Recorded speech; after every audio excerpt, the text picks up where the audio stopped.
비가 많이 오는데 제가 올 때는 비가 정말 많이 왔어요. 정말 쏟아붓듯이 많이 왔는데 그래도 이렇게 기도의 자리에 오신 분들을 마음 다해 축복합니다. 여전히 덥지만 그래도 이제 여름을 보내고 가을이 오는 비인 것 같아요. 우리 기도한 것 같이 9월에는 더 많이 기도할 수 있으면 좋겠고 또 더 많이 말씀 묵상했으면 좋겠고 우리의 삶이 하나님 앞에 더 가까이 나아가면 좋겠다, 그런 생각을 하게 됩니다. 오늘 온라인으로 예배드리는 분들도 또 인사하고 축복합니다. 오늘부터 이제 로마서 말씀을 같이 묵상하게 됩니다. 로마서는 복음의 정수다, 사람들은 그렇게 이야기를 해요. 어제 주일날 광고했는데 우리 9월달, 10월달 2달 동안 우리 교회에서 복음에 대해서 같이 공부하려고 하거든요. 그래서 복음으로 무장하라 이렇게 이제 준비했는데, 휴가 기간 동안 이제 그 전부터 계획을 세웠는데 어제 이렇게 새벽 말씀 준비하면서 복음에 대한 이야기가 이제 오늘 본문에 기록되어져 있잖아요. 우리 같이 이 복음에 대해서 이해하는 것이 얼마나 중요한 것인가 또 한번 생각해 보았어요. 그 당시 최고의 도시에 세워진 로마, 그곳에 사는 그리스도인들에게 편지를 보낸 것이 로마서입니다. 먼저는 그 거대 도시 로마에 예수님을 믿는 신실한 성도들이 있었다는 것이 놀랍고, 그리고 두 번째는 그들에게 전해진 이 편지의 내용에 또 다시 한번 놀라게 됩니다.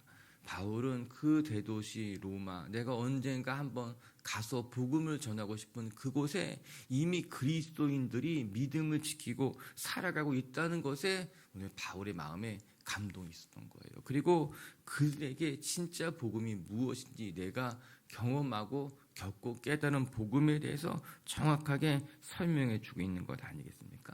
거기에 한 걸음 더 나가서 복음을 전해들은 우리들이 어떻게 살아가야 하는지에 대해서 설명해 놓은 책이 로마서라고 하는 거예요. 우리 먼저 2절 말씀 한번 같이 읽어볼까요? 시작. 이 복음은 하나님이 선지자들을 통하여 그의 아들에 관하여 성경에 미리 약속하신 것이라. 이 복음이 예수님에 대한 이야기거든요. 오늘 우리 본문에 기록되어져 있는 이 복음은 그리스도에 대한 것이고, 또한 이미 오래 전부터 하나님께서 예비해 놓으신 것이고, 또한 아주 오래 전부터 선지자들을 통해서 우리에게 약속하시고 전해주신 것이라는 거예요. 2절의 말씀이 너무너무 든든한 말씀이죠. 여러분, 복음이라고 하는 것이 우연히 우리에게 전해진 것이 아니라 이미 오래전부터 하나님께서 예비해 놓으신 것이다. 어떻게 하다 보니까는 그냥 은혜를 한번 베푸신 것이 아니라, 또 그 은혜가 우리에게 어떻게 흘러오게 된 것이 아니라 이미 오래전부터 우리를 위해서 하나님이 예비해 놓으신 것이 복음이고, 그 복음이 우리에게 전해진 것까지도 하나님이 준비해 놓으신 하나님의 계획이라고 하는 거예요. 전 우리의 삶에 동일하게 적용할 수 있다고 생각하게 됩니다. 하나님은 저와 여러분을 위해서 이미 오래전부터 하나님의 계획을 가지고 계셨고, 그 계획에 따라서 우리의 삶을 하나씩 채우시고 돌보시고 계시더라고 하는 거예요. 우리가 그냥 이 자리에 앉아있는 것이 어떻게 하다 보니까는, 방배동에 살다 보니까는 우연히 이 자리에 나와 앉아있는 것 같지만, 그것이 아니라 하나님이 아주 오래전부터 우리를 위해서 예비해 놓으신 계획이 있으셨고, 그 계획에 따라서 어느 것 하나도 빠짐없이 하나님이 하나씩 하나님의 때에 차질 없이 우리의 삶에 이루어 가시고 완성해 가고 계시다라고 하는 것입니다. 그렇기 때문에 우리가 걱정할 것도 없고 두려울 것도 없다는 거예요. 우리 눈에 보기에는 하나님의 계획이 다 보이지 않는 것 같고, 그냥 우리가 어떻게 하다 보니까는 이렇게 살아가게 된 것 같지만, 그것이 아니라 우리의 삶에는 하나님의 보이지 않는 계획이 아주 오래전부터 준비되어져 있었고, 하나님은 그 계획에 따라서 철저하게 우리의 삶을 채우시고 돌보시고 인도해 가셨다라고 하는 것이에요. 하나님은 결코 실수하지 않으시는 분이에요. 하나님은 여러분의 삶에 모든 것을 다 준비해 놓으시고 여러분을 선한 길로 인도해 가시고 또 그것을 완성해 가신다라고 하는 겁니다. 우리의 삶에 하나님의 선한 뜻이 이루어지고 있음을 기억하시고 흔들림이 없는 믿음으로 살아가는 성도님들 되시기를 주님의 이름으로 축복합니다. 그러면 이제 로마서를 통해서 한 절 한 절 같이 묵상해 가면서 이 은혜가 무엇이고 우리의 삶이 어떻게 살아가는 것이 가장 은혜로운 삶일까 한번 생각해 보는 시간 되었으면 좋겠어요. 첫 번째 말씀을 통해 우리가 기억해야 될 것은 우리는 하나님의 부르심을 받은 하나님의 사람이라는 것을 명심해야 된다. 잊지 않아야 된다. 그것만이 우리의 자랑이 된다라고 하는 거예요. 1절은 바울이 로마 성도들에게 자신을 설명하는 글입니다. 학자들은 이야기하기를 이 로마서가 바울의 3차 전도 여행 말기에 쓰여졌다고 그렇게 이야기를 합니다. 즉 바울이 아직 로마에 도달하지 않았을 때, 로마 교회 성도들을 만나지 않았을 때에 먼저 로마서를 보내고 그 이후에 로마에 가서 그들과 만나게 됐다라고 하는 거예요. 그렇기 때문에 이 편지를 읽는 사람들은 바울에 대해서 소문만 들었지 그가 어떠한 사람인지 직접 만나보지 못했습니다. 그런 로마 교회 성도들에게 바울은 이렇게 자기 자신을 소개하고 있어요. 1절 말씀 읽어보겠습니다. 시작. 예수 그리스도의 종 바울은 사도로 부르심을 받아 하나님의 복음을 위하여 택정함을 입었으니. 바울이 로마 성도들에게 자신을 어떻게 설명하고 있는가? 나는 예수 그리스도의 종이요. 그리고 하나님의 부르심을 받은 사도입니다. 이렇게 말해주고 있는 거예요. 여기서 먼저 눈에 띄는 것이 무엇입니까? 저는 예수 그리스도의 종이라는 표현이에요. 이것이 로마서의 첫 문장입니다. 이제 자기를 소개하는 글 앞에서 내가 한 번도 만나보지 않은 성도들에게 자신을 설명하는데 바울이 무엇을 가장 먼저 밝혔는가? 저는 그리스도의 종입니다. 우리가 잘 알듯이 바울은 로마 시민권자입니다. 그 당시 로마 시민권은 엄청난 특권과도 같았어요. 그래서 로마 시민권을 가진 사람들은 누구나 할 것 없이 내가 로마 시민권자인 것을 자랑했고 그것을 먼저 밝혔습니다. 나는 로마 제국의 시민권자로서 특권을 가진 사람입니다.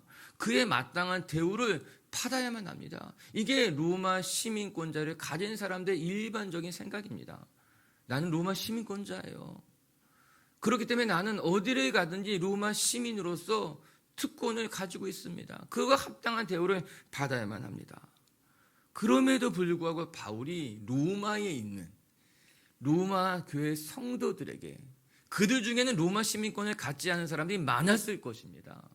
그러게 바울이 무엇을 말하는가? 내가 로마 시민권자임을 말하는 것이 아니라 저는 하나님의 종일 뿐입니다. 이것을 먼저 이야기하고 있다는 것이죠. 저희 바울의 고백이 너무너무 놀랍고 우리가 어떻게 살아가야 되겠구나 그거를 깨닫게 됩니다. 어떻게 보면 첫인상이 중요하잖아요.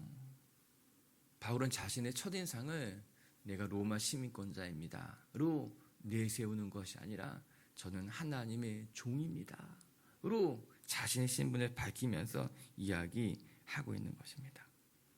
오히려 내가 로마 시민권자라는 것을 숨기고 하나님의 사람이라는 것을 드러내고 있는 것이죠. 여기서 우리는 바울의 마음을 살펴볼 수 있습니다. 바울에게 있어서 내세우고 싶었던 것이 무엇이냐?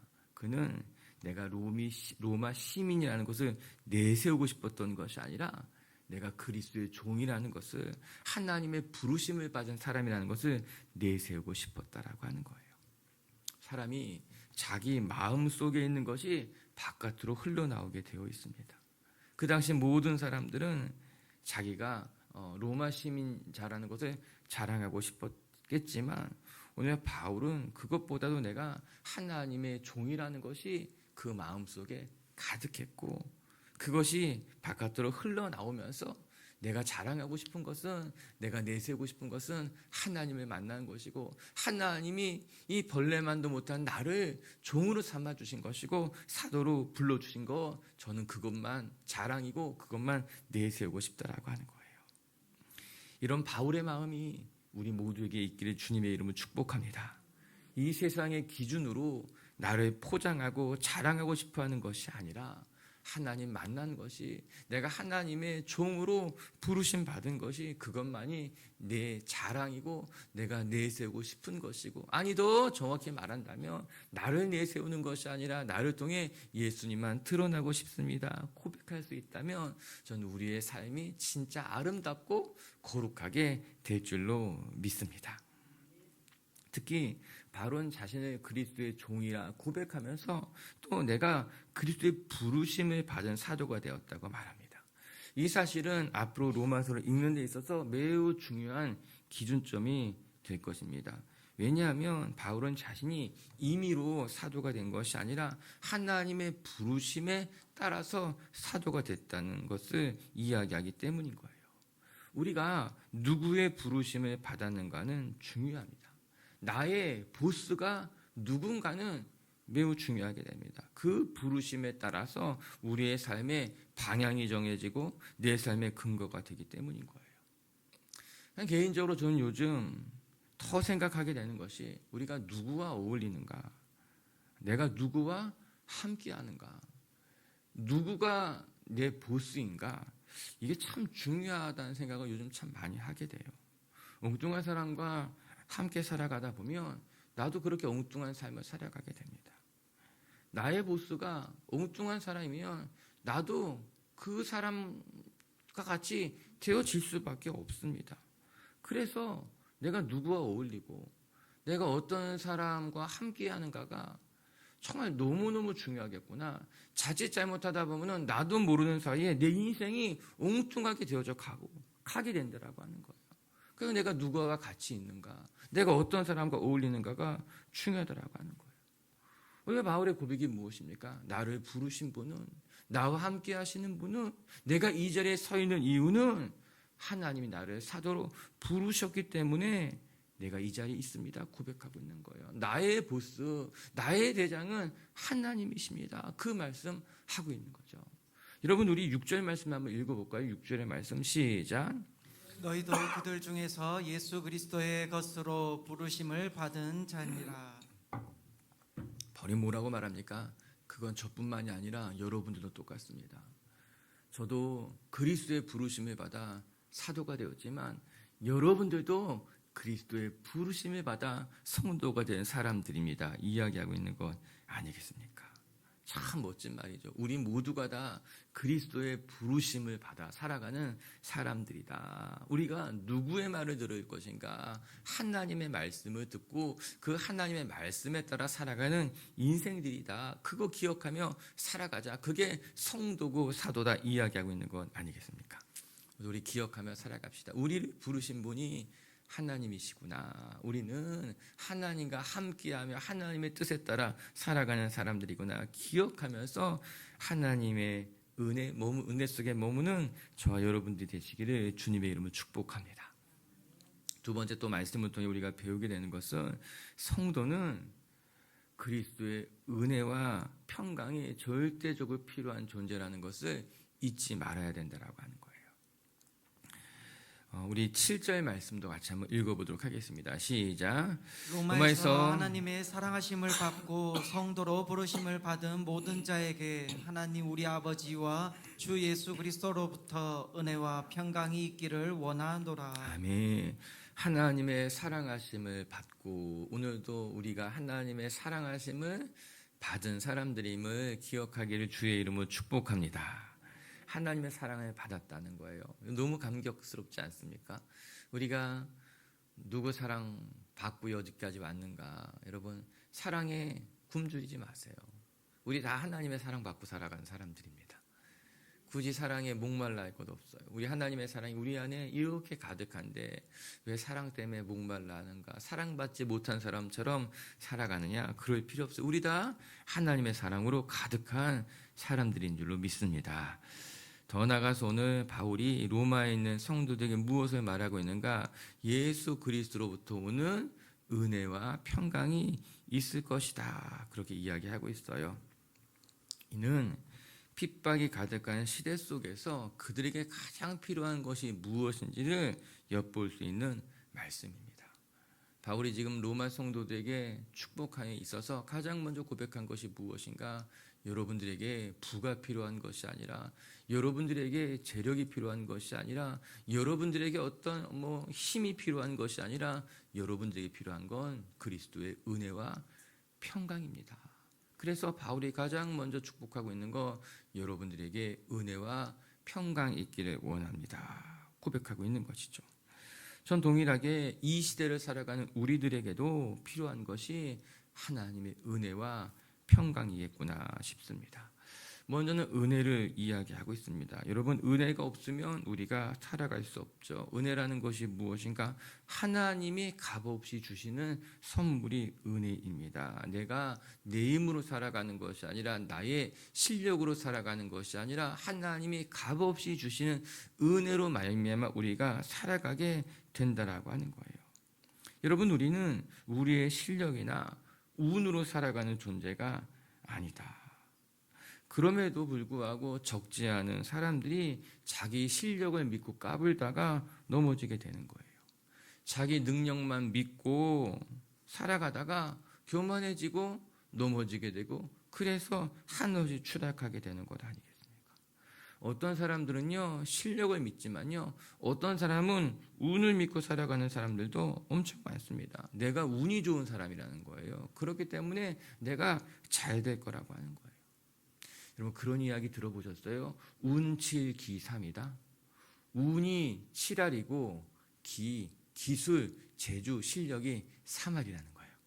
성공은 어떻게 하게 되는가? 운이 7알이다. 70%고 그 사람이 가진 실력이 30%밖에 안 된다는 거예요. 무슨 말입니까? 아무리 실력이 있고 재주가 좋아도 운이 받쳐주지 않으면 안 된다라고 하는 거예요.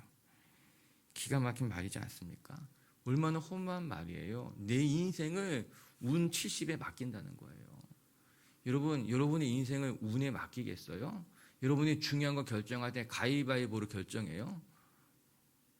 내가 대학 갈 때, 내가 직장 취업할 때, 내가 어디 가면 좋을까? 내 인생의 중요한 계약하는 데 앞서서 가위바위보로 결정합니까? 침 밑에서 튕겨가지고 어디를 갈지 결정합니까?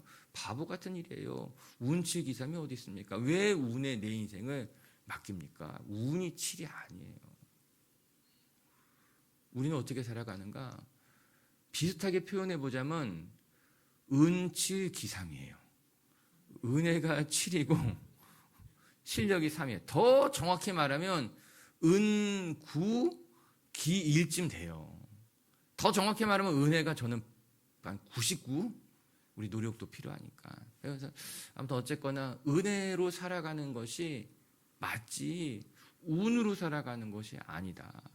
은혜로 살아가는 것이 맞지 자기의 기술, 재주로 살아가는 것이 아니다. 저 오늘 말씀 보면서 그 생각을 다시 한번 하게 되는 거죠. 이에 바울이 로마 성도들에게 고백하고 있는 것입니다. 여러분들에게 주님의 은혜와 평강이 있기를 축복합니다. 라고 말이에요. 그런데 이 말씀을 자세히 들여다보면 어떻게 이야기하고 있습니까? 오늘 7절의 말씀에 우리 아버지와 주 예수 그리스도로부터, 부터의 동그라미예요. 우리의 삶의 은혜와 평강이 어디로부터 말미암느냐? 내가 가진 실력, 내가 가진 재력, 내가 가진 배경이 나에게 은혜가 되고 평강이 되는 것이 아니라 하나님이 주시는 은혜와 평강, 하나님께로부터 말미암는 은혜와 평강이 우리에게 필요하다라고 하는 거예요. 앞서 우리가 고백한 찬양가도 같이 내 영혼 주 안에 안전합니다. 두려움이 없이 불안함이 없이 어디 있을 때 하나님 안에 있을 때 결국에는 여러분 우리의 삶의 은혜가 어디로부터 말미암는가? 하나님께로부터 말미암는다라고 하는 것입니다. 여러분 세상 사람들에게 은혜를 구하지 마십시오. 세상 사람들에게 자비를 구하지 마십시오. 왜 자꾸 세상 사람들에게 은혜를 구하고 자비를 구하고 그렇게 살아갑니까? 아니에요. 우리가 오늘도 구해야 될 분, 우리가 오늘도 은혜를 빌어야 될 분은 하나님이십니다. 하나님으로부터 오는 은혜만이 우리에게 힘이 되고 능력이 될 수 있다고 하는 거예요. 할렐루야. 그리고 나서 두 번째, 오늘 바울은 하나님께로부터 오는 은혜와 평강이 있기를 원합니다. 고백하고 있어요. 이 평강이 샬롬이죠. 샬롬. 우리 예수님의 고백을 한 절 읽어볼까요? 요한복음 14장 27절인데요. 같이 한번 읽어볼게요. 시작. 평안을 너희에게 끼치노니 곧 나의 평안을 너희에게 주노라. 내가 너희에게 주는 것은 세상에 주는 것과 같지 아니하니라. 너희는 마음에 근심하지도 말고 두려워하지도 말라. 아멘.